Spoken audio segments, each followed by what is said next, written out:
Welcome to USA Global TV and Radio, where our mission is to provide education, entertainment, hope, and inspiration.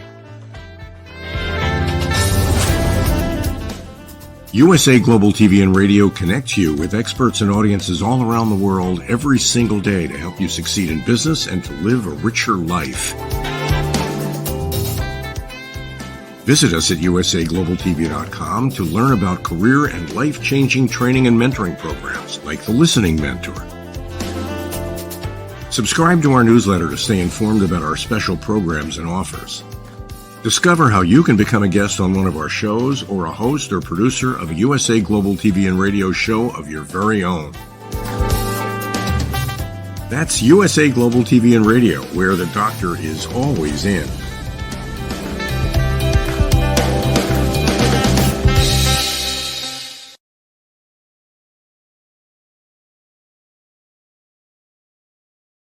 Hello and a very warm welcome, good afternoon or early evening.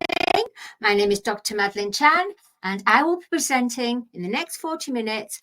It will be The Wise Ones on USA Global TV and Radio. So we have a very exciting guest today, but before we bring in our exciting guest, and I'll explain to you about her, I would like to just reach out to and let you know how our subscribers are doing for USA Global TV and Radio on our YouTube channel. Currently, we are at a staggering, and this is at today's results, 39,003 subscribers. Our aim, the target, is 100,000 subscribers by the 7th of November 2024. At the same time, we're looking to have 100,000 subscribers for Dr. Jacalyn Kerbeck YouTube channel. Currently, we are today at 7,938. So we're going well. So I'm going to say, please do, everyone, please do help and subscribe and help us to grow the mothership. Help us to grow USA Global TV and Radio, because it is within your interests. We are the only USA Global TV and Radio station that helps to promote education, helps to promote your story, and give you extreme good rates, very affordable rates for you to promote your brand or even host your own program with training, of course, but I will fill you in that later on another program. But for now, let us bring on, actually, before we bring her on, I'll just give a nice brief synopsis. The lovely Sarah Jillian. She is an actress. She's a clown. She is a wonderful creative chameleon artist as well.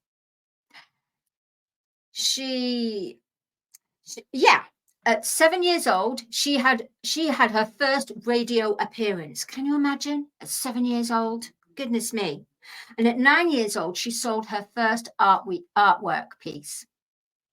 And at 12 years old, Can you imagine this? She illustrated her first children's book. Oh my goodness, this is super, super exciting. We're so happy in the studio to have this extremely talented woman, Sarah Jillian. Please do bring her through. Here Hello. she comes. Hi, good afternoon, Sarah. Hello there. And I believe you're from Seattle, Washington. Yes, well, I'm located in Seattle, Washington now. Yes. Oh, wonderful. And for our viewers, can you explain who you are in a kind of a short synopsis? In a short Would you like to sentence, share in a short synopsis? I'm Yeah. a professional clown. I'm a visual artist. I'm an actress. I'm a children's book author. And that's about it. I just do a lot of creative stuff. I've sold a lot of different things, and as an actress, I've done a number of things, a few feature films, and yeah, I started in radio and a few television commercials, and I really just enjoy anything creative. That's fantastic. Thank you. Can we just rewind a little bit to go back to your younger years? I find it fascinating, Sarah. 7 years old, giving a radio interview. Can you tell our viewers what this was all about? Sure. I was asked by a woman at the CBC radio.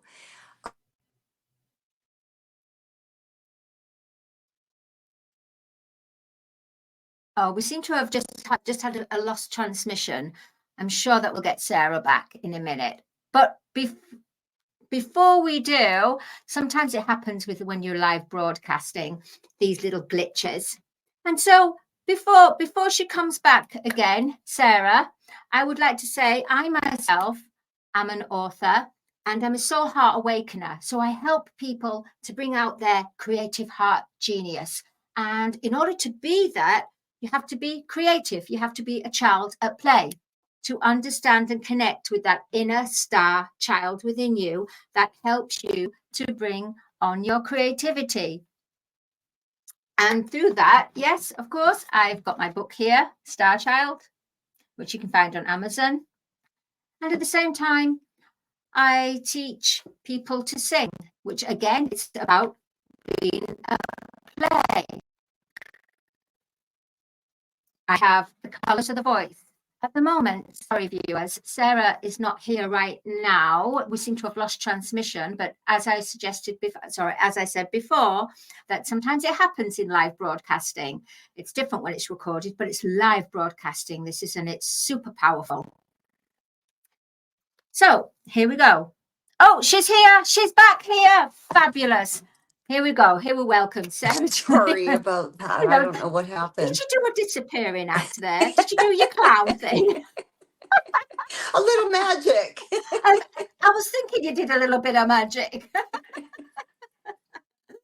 So going back to the question, you were invited at 7 years old to give a radio interview. So as we were talking about, what was the topic of the discussion?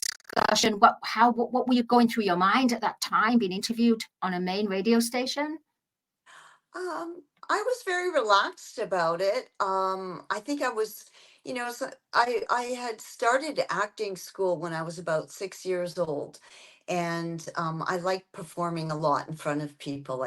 I'd put on little shows at home, so I was used to doing creative acting things, and I was asked to do a radio show, actually be a host at 7 years old. So the topic was country living, and it was a lot of fun. It was about, I think we did 3 or 4 shows, and we just discussed what it was like to live in the country, because at the time we had moved to a farm in the country, and it was a lot of fun. My goodness, I find it amazing, Sarah. It's almost, you know, when they say that when you're younger, you do things that is like a foundation for the bigger things that are to come. The fact that you're an actress and you use your voice and your visuals. So I'm interested in the way that you illustrated a children's book at 12.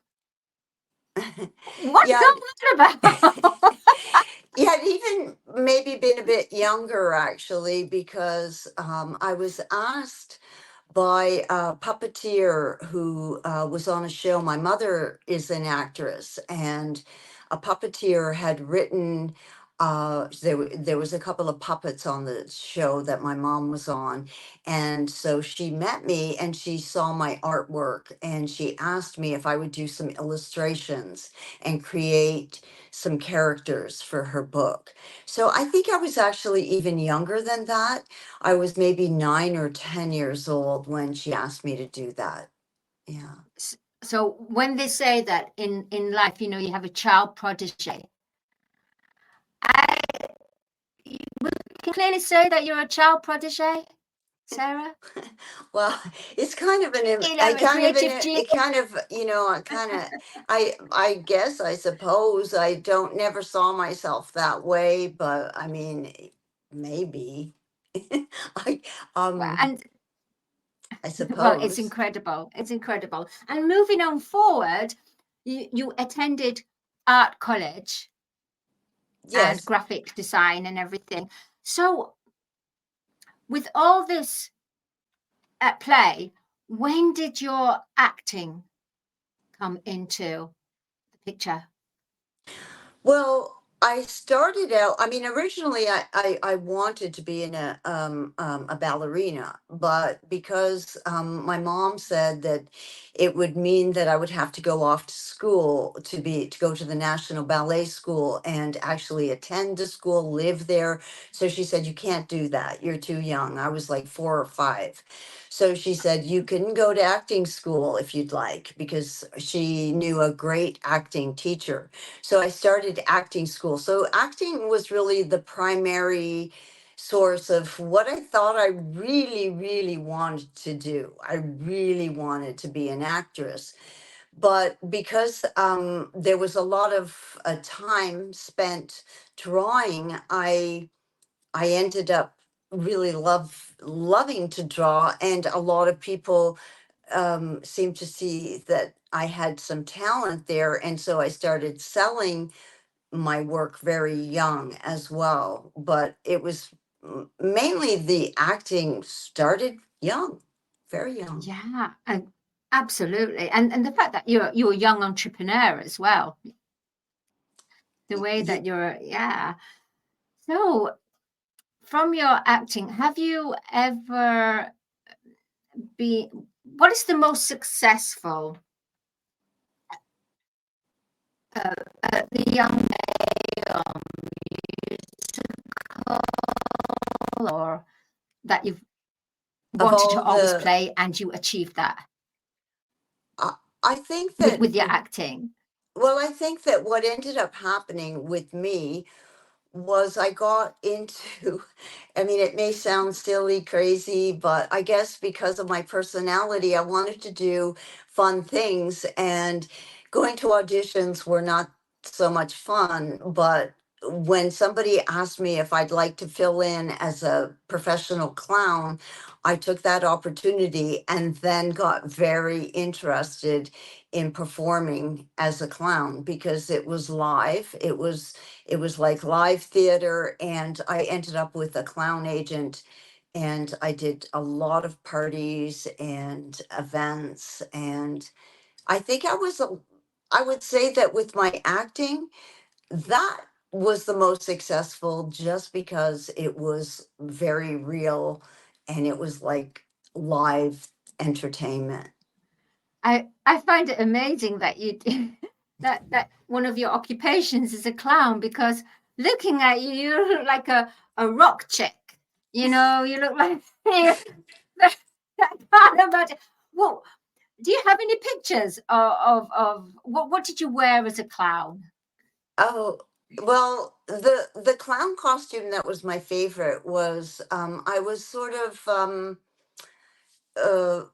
it was designed as an Italian um, clown, you know, like one of those porcelain clowns that have that are just white. I had big black pom poms and a black hat and a black frilly collar.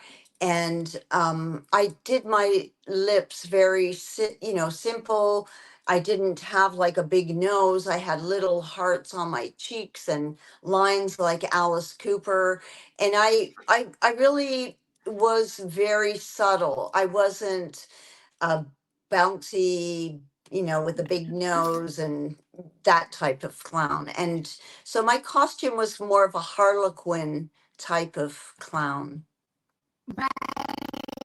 Uh, I understand what you mean. What I'm thinking about, do you remember David Bowie, Ashes Yes, to Ashes, in the yes. music video, and he had the clown? Was it something of a harlequin? Because I think it was a harlequin clown. He had the big pointy hats, and Yeah, it was the so same it's almost type. a clown with style. Yes, it was exactly that. I wanted to be, I didn't want to, I noticed that I started out, I mean, the first job I did have a loud costume and my makeup was very loud. I didn't have a big nose, but I had like loud makeup, and I think the kids, I didn't. I felt that they were a little scared of that. That wasn't. It didn't go over as well as when I attempted the Harlequin look, and that went over much better because I was able to just sort of be more mimey and less offensive, if you know what Yeah, I because mean. I was going to say, I mean, I find it amazing that I mean, is that your full-time occupation, the professional clown? Yeah, well, yeah, it really was. And I I formed actually from my clown work, I formed a clown business where I had 10 clowns working for me, and I put them out to work and I would take a percentage of their paycheck. That's So that ended fantastic. up working well for me too. And did they maintain the whole branding of the Well, yeah, clown outfit? that was a really tricky situation where I decided to come up with an image that I wanted my clowns to have. So we all had coveralls, and we all had striped T-shirts, and I provided all the costumes. So I also did the clown makeup for everybody, and we all had simple black lines, little rosy cheeks, very simple lips, and just a white face with a black line. And yeah, I did create a certain image of a clown that I put out there, and everybody looked the same. And the one thing that I did want all my clowns to have was a Walkman, so that they would have, I mean, at the time it was a Walkman, now it could be, but they all had music so that they were listening to music of their choice, and it was bringing, you know, good vibrations to them, so they were having a good time. Oh, I thought, and with the mimes, did you teach them to be a clown, or were they have their own ways of expression and Yeah, funny I think, yeah, I being a think clown? that I truly think that everybody feels, you know, if they're going to take on a job like that, in the first place, they have that in them. So I didn't have to do a thing. What I find interesting is, how do you prep yourself? Let's say, for example, you're having a really not a very nice day, and you've just come out of a situation with a certain person, and they've brought you down, and then you've got to go to a house, and you've got to, hello, you know. How do you prepare yourself mentally for that? That's very interesting that you should say that, because, of course, that does happen. That did happen. Life is not always smooth, you know? So, yeah, I mean, you just have to, in that moment, like any other job, just blank your mind out and take a breath and go forward and just forget about the last second of what happened that upset you and take it. I think too, when you're working with children, that for myself anyways, they brought out and they bring out just a great joy. And when they see you and they smile, you can't help but lighten up. Oh, I absolutely agree with you there. A children's world, a rainbow world, colorful, rose-colored glasses, literally. And the fact that, yeah, it's so. What's the most funny? Let's say, say, from one of the children. Have they ever asked you something very, very funny, or a very funny question? Being a clown. Yeah, I do get asked some very funny questions. If I know Santa Claus, if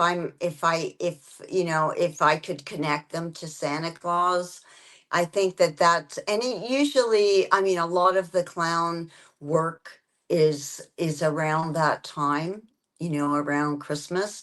So they really want to get in on that. I love that. Asking Father Christmas. With Yeah, being a clown and everything, do you ever go to charities, like say for children's homes or? yeah, I actually I've gone to different events that are held at schools just to do face painting. You know how they have festivals? I'll do that for free because it's, I mean, I guess it's charitable, but I just, it's kind of nice thing. They enjoy it, so I'll set up a table and do face painting or make balloons. I think, Um, yeah. yeah, that's the face painting and the fact that you do it for free because of the economy. It's great. It's a great way to, and the family, like say the parents, you're occupying the children, so they're happy. The adult world is happy. Yeah.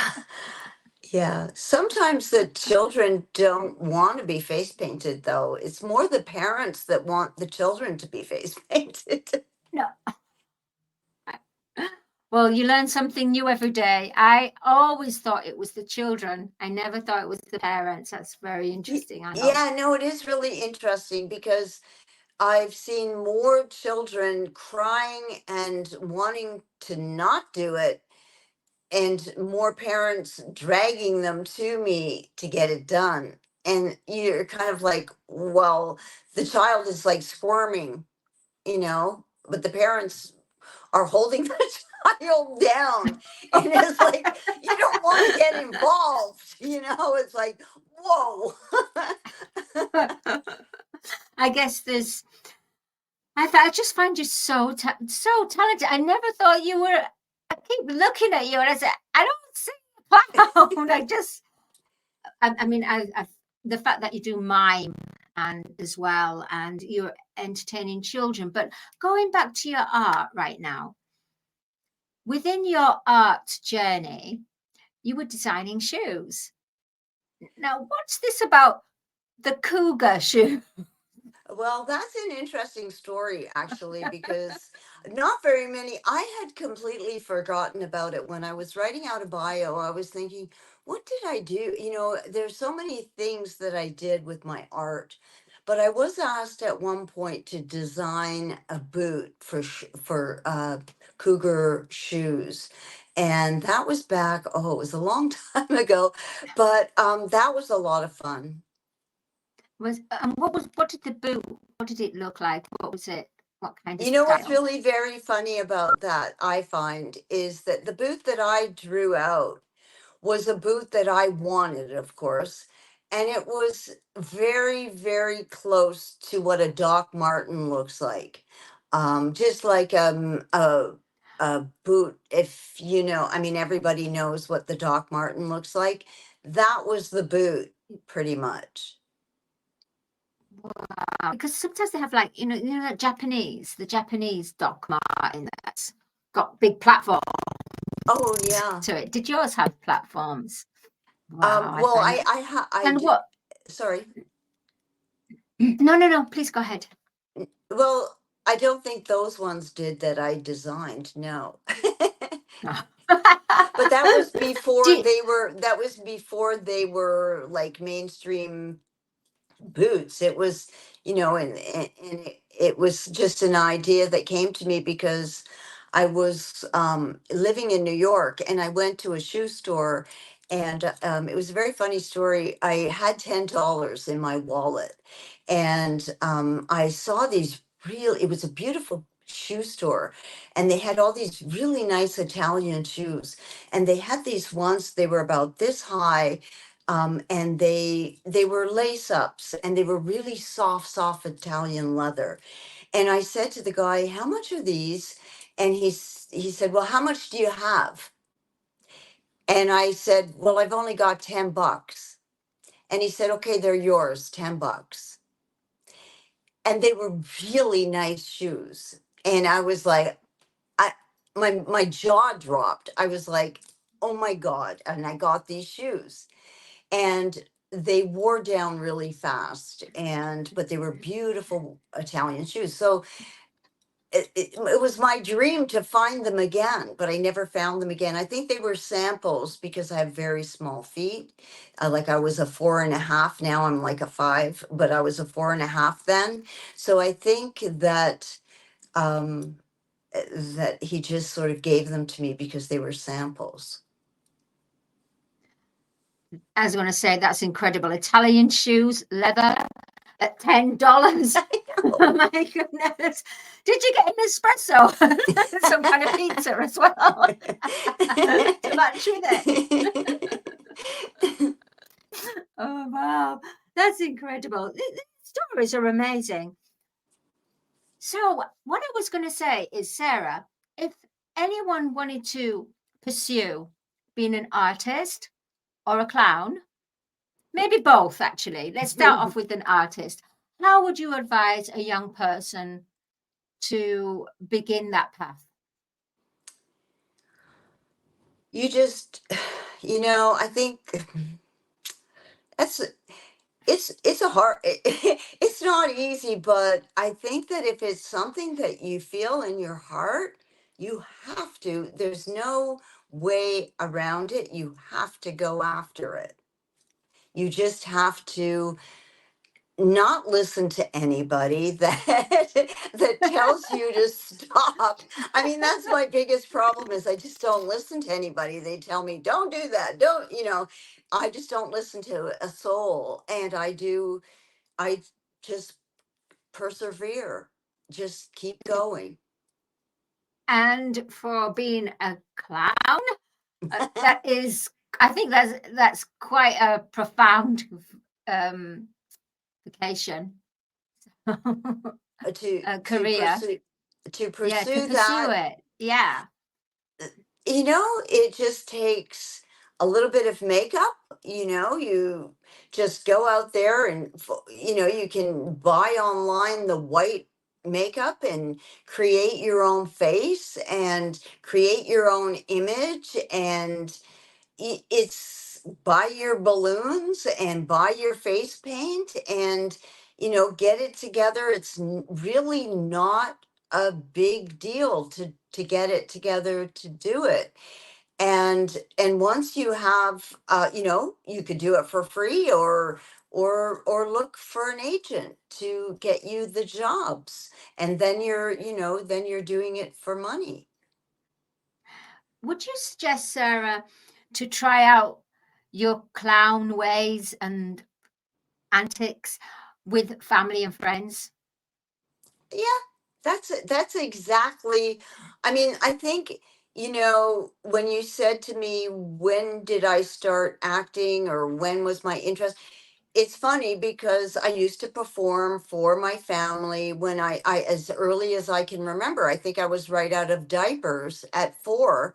You know, I'd make sure that they were all sitting down in the living room after dinner, and I would go in one door. You know, it was like there was 2 doors on either side of the living room, and I would, you know, go in one door like it was the stage left and go out stage right and just like do a silly performance. So, yeah, I mean, and see how their reaction was. And when they were laughing at me or I was making them laugh or doing silly things or performing, yeah, you get a reaction. And then you think, maybe this would work on more people. Which is wonderful because you get your support and your network, don't you, in order to that sound great. But I was going to say, what's just come up now is, have you ever done improv? Well, I've done workshops. I went back to school a little later. I went to a school called Maggie Bassett Studio in Toronto, and we did workshops and we did improv and we did it where we just yeah, we were given ideas and we just went with them. But I've always really liked that, and I also put together a show that traveled around. It was, I think I was in grade 5.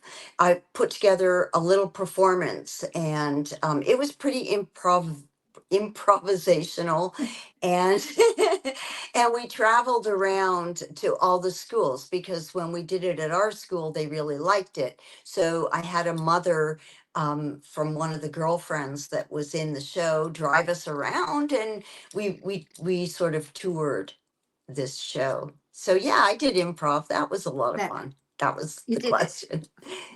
Well, it sounds a lot of fun. Would you think that, do you feel, Sarah, that being a clown can really help with mental health?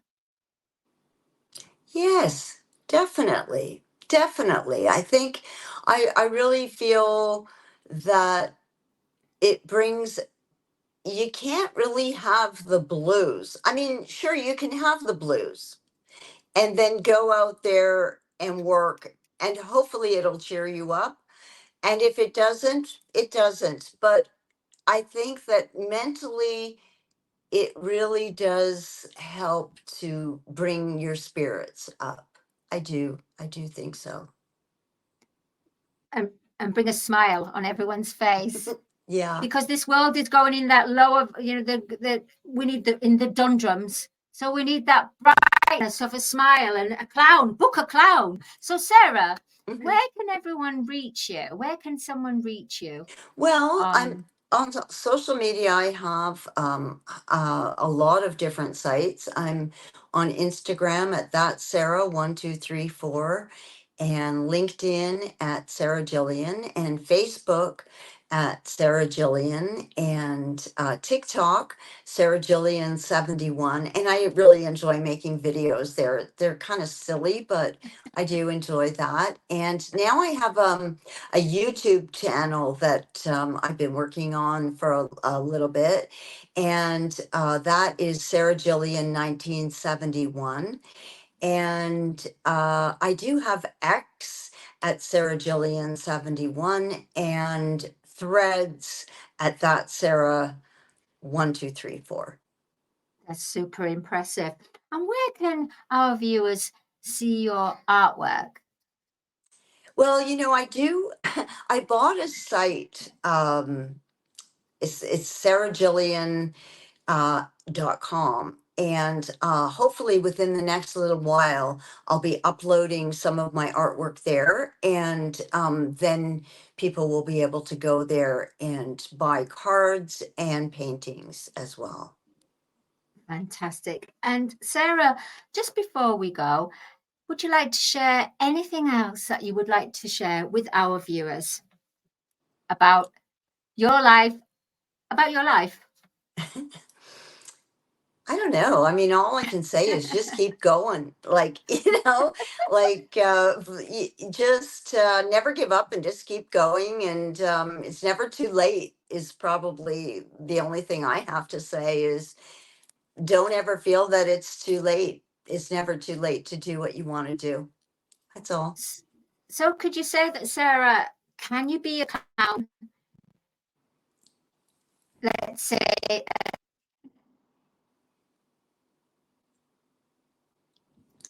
could one be a I'm clown sorry, I at didn't hear the question. sorry, could someone be a clown at 60 years old?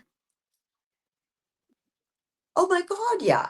I think you can do anything until you die. Like, and whenever that is, you can do anything, trust Well, me, yeah, until that's it. anything until it's your time is up. I believe you can just do whatever you want to do until that time is But with definitely. like say if you're doing gymnastics or certain movements with your body, is there certain things you've got to be careful of? Well, I think you have to be a little bit limber, yes. so, that takes, a little bit of exercise, whether it be walking or yoga or aerobics, something that keeps you in shape is a good idea, but it's a good idea for anybody, really. Yeah. And how do you keep in shape Well, for your role as the clowns? I do about an hour of aerobics every morning, and I do yoga as well. I do a lot of walking, and I try to keep myself limber. And I think I'm a high energy type because I like to keep moving, and I think that's the key is don't stop moving. Oh, that's a cue for a song. Don't stop moving. Love it. Love it. Well, we've really enjoyed you being here on USA Oh, Global TV thank and you. Radio. Is Th- before we Thank you go, for is there having me. anything else you'd like to share with our viewers? No, just, everybody just keep going and like whatever makes you happy, go with it. And I don't know, don't listen to anybody else. Listen to yourself and listen to what you want and listen to you, you Well, know? thank you so much, Thank Sarah. you. Thank you for being on The Wise Ones, and do come back for part Thank you two so much. in every way because you are absolutely fascinating and your work is phenomenal. And I can't wait to see your cougar boots. Okay, all right. I was going to say just before we go now, I want to say thank you for Sarah. She's an beautiful lady in every way, and being a clown as well. How fabulous is that? And it just shows that it doesn't matter. The golden tools that she said. It's never too late. Don't give up. Follow your heart, no matter what anyone is saying. And please do get in touch with Sarah Jillian and book her for a party. Be a clown or even be a clown yourself. I'm sure she'll show you the works of being a clown, which will help to elevate and lift your vibrations. All right. Oh, we've got to say congratulations on a recent wedding. So would that be Sarah's recent wedding? I need to, yes, Sarah. My goodness, she kept that one away from us. We could have congratulated. Well, congratulations, Sarah, on your recent new wedding. How fabulous is that? And you weren't a clown at your wedding. Sorry, I need to throw that in. Okay, we're about to close now. And just before we do, I want to say again, please do support the channel. We are looking for 100,000 subscribers for November, the 7th of November, on USA Global TV YouTube channel and Dr. Jacalyn Kerbeck. My name is Dr. Madalenechan, and I am the host of Film and Music Show, which is live broadcasted twice a month about people from the film and music area. I also host Talking Heads, which I talk about my experience, my background, and I share with you, viewers, on spirituality and transcending from the matrix. The same time on Mondays, I'm on the panel with the lovely host, Caroline, and she hosts The Woman's Prerogative, Discover Her Journey, Define Her Destiny. And I'm sure there's going to be more, because in between that time, because I'm in the family on the mothership, and we're in a community on USA Global TV and Radio, and we are trained to the point where we are able to step in anyone's program, because when you are an interviewer, when you learn the tools of being an interviewer and learning to listen and learning to present yourself as an interviewer, Dr. Jacalyn then gives you amazing opportunities to either host your show, co-host with someone else, and have your own show as well. My name is Dr. Madalenechan, and I'm looking forward to seeing you next time. And now we're going to have a word from our sponsors. Good evening, and stay happy and laugh a little. Keep smiling, everyone. Till next time. Bye-bye. 5 Little Known Secrets for Dementia Caregivers with Tracy Cram-Perkins. Hi there, I am Tracy Cram-Perkins, the host of the Dementia Home Care Show here on USA Global TV and Radio. I am also the author of the book of the same name. And you'll see this QR code.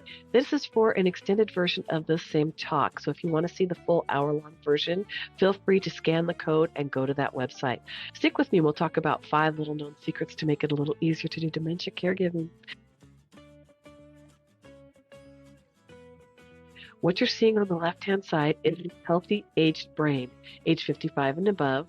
The one you're seeing on the right is an Alzheimer's disease brain. It is in moderate disease. It is shrinking. It has holes in it. The memories that were in those holes no longer exist. When you're learning something, let's say in kindergarten, you learn how to tie your shoelace. Well, then by the time you're in 2nd grade, your brain remembers that information from tying the shoelace and applies it so you can learn more quickly how to tie more complex knots. So the brain is hardwired to do this for us. So it helps us learn faster so it doesn't take us long to acquire knowledge. The brain is looking for the information and they pick the closest to wherever that hole is. Let's look at some tips that we can use to help do that. These are 5 simple tools you can use as a dementia caregiver to help your loved one. The whiteboard is a useful tool in recording the day's activities and the answers to repetitive questions. The calendar clock is a very useful tool to orient your loved one on the day, the date, and the time, and remind them of upcoming appointments. The communication cards are a great tool to bridge the gap when they can no longer tell you what's wrong. And then there's the pill minder for when your loved one is still able to take pills but needs prompting. The final tool I want to share with you is the memory book. It tells your loved one's story.